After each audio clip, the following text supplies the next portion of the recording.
విద్యాబుద్ధులను నేర్పి జీవితాలను మార్గనిర్దేశం చేసి ముక్తివైపుకి నడిపించిన గురువులను ఉపాధ్యాయులను నిత్యం పూజించాలి, సేవించాలి.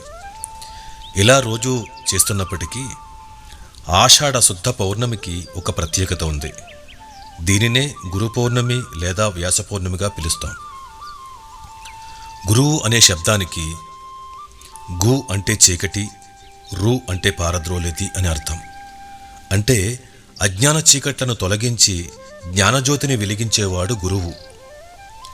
హిందూ ధర్మాలలోని గురువుని భగవంతునికి భక్తునికి మధ్య సంధానకర్తగా భావిస్తాం.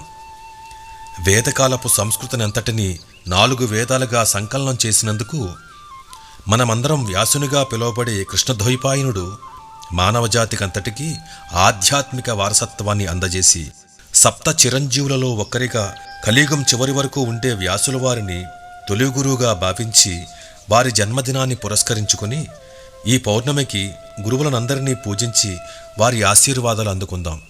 శ్రీ గురుభ్యో నమః.